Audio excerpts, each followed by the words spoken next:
මචං නාකොටික ලොක්කා මාරු කරලානේ. කාටද රිදලා තියෙන වැඩිපුරම රිදිලා තියෙන රාජපක්ෂ කඳවුරට. ඇයි ඒ මිනිහගේ ගමත් මැදමුළුන. හරිද? නාකොටිකගේ ලොක්කගේ හිටපු. හරිද? දැන් බලපන් බලන්න දැන් ඔච්චර ටොන් ගණන් අහු වුණා මැදමුළුන අවටිනුත් අහු වුණා මේ අයිස් මද්ද්‍රව්‍ය තොග ගණන් අහු වුණා. හරි කන්ටේනර් ගණන් අහු වුණා. ඇයි ඒ නාකොටිකින් ඇල්ලුවේ නැත්තේ? ඔක්කොම ඇල්ලුවේ පොලිසියනුයි STF එකෙනුයි. හරිද? නාකොටිකෙන් කිසි දෙයක් වැටළුවේ නෑනේ. මචං ඒක තමයි උතන ප්‍රශ්නේ ලොකුම. ඔය මිනිස්සයා ඔය නාකොටිකගේ හිටපු ලොක්කව ගෙනත් තියෙන්නේ මැදමුළුන ගමෙන් නෙවිල් යන්නේ අර තියෙන ඥාති පුතෙක්. මනම්පේරගේ ඥාතියෙක්. අයියා මල්ලි කියලා තමයි ඒගොල්ලෝ කතා කරන්නේ. තේරුණාද? එන්නේ කම දැන් තේරුම් ගත්තන් පස්සේ තමයි යා ඔය මාරු කළා තියෙන ස්ථාන මාරු. හරිද? එහෙම නැතුව යා මද්ද්‍රව්‍ය අල්ලන්නේ හින්දා නෙමෙයි අල්ලන්නේ නැති හින්දා ඔය. හරිද?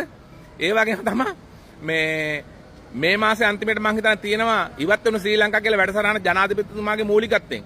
ඒ වැඩසටහනේ පරමාර්ථය තමයි මද්ද්‍රව්‍ය වලට සම්බන්ධ වෙලා ඉන්න අයට උතනින් ඉවත් වෙන්න කියලා. ඒ කියන්නේ නීතියේ ඉන්න අයට පොලිසිය ආර එහෙම ඉන්නවනම් අයින් වෙන්න කියලා. පගා ගන්නවා නම් පාවිච්චි කරන එයාට. ඒ වගේම රටේ පුරවැසියන්ටත් කියනවා ඉවත් වෙන්න කියලා පාවිච්චි කරන එක නවත්තන්න කියලා. ඒ වගේම ව්‍යාපාර කරන අයටත් තමයි ඔය කියන්නේ ඉවත් වෙන්න කියලා. ඒ වලින් ඉවත් වෙන්න කියලා. මොකද ඉස්සරහට මද්ද්‍රව්‍ය නැතිම කරලා දාන්න තමයි ඔය අnder ජනාධිපතිතුමා උත්සාහ කරන්නේ. ඒකනේ බං ඔය රාජපක්ෂ කඳුරට රිදිලා තියෙන්නේ. නිකන් පිස්සු බල්ලෝ වගේ අර නැට්ට කර ගිහින් බල්ලෝ ඉන්නවනේ. ඒ වගේ තමයි අද රාජපක්ෂ කඳුරු දෙවරුණු. කඳුරේ සෙට් එකත්. රාජපක්ෂ කඳවුරට නැට්ට කරකෝ නැට්ට වට කර ඉන්නවා මචං දැන්. හරිද? මොකද දන්නවා සෙට් එකටම මේක කරලා ඉවර වුණා කියන්නේ ජනාධිපතිතුමා හැමදාම අනුරම තමයි ජනාධිපතිත් කියලා. ඒකනේ බං අර ජංගි සරත් කිව්වේ මේ සෙව්වන්දිරේ ලොකු ප්‍රසිද්ධියක් දෙනවා කියලා ආණ්ඩුව අනවශ්‍ය ප්‍රසිද්ධියක්.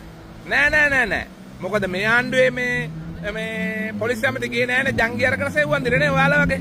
ඒ ඕගොල්ලෝ ගියේ ඉස්සර හංසමල්ලට ජංගි අරගෙන. මේගොල්ලෝ හැම ගෙනියන්නේ නෑ. ඒ නිසා මේ කලබල වෙන්න එපා ඔයාලා. කොහොමත් මද්ද්‍රව්‍ය නැති කරනවා ලංකාවේ. ජනතාවනේ අවදි බැලලා. උඹලට ඉස්සරහට පුළුවන් තරම් දායක වෙලා ওই වැඩසටහනට ඉස්සරහට අපි දැනුවත් කරන්න දන්න දේවල්.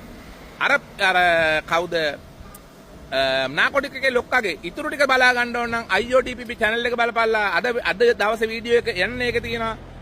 මිනිහගේ සියලුම පැටගිරිය සවිස්තරාත්මකම අජිත් මහත්තයා කියලා තියෙනවා. ජයවලක්මන්ට ජය වේවා.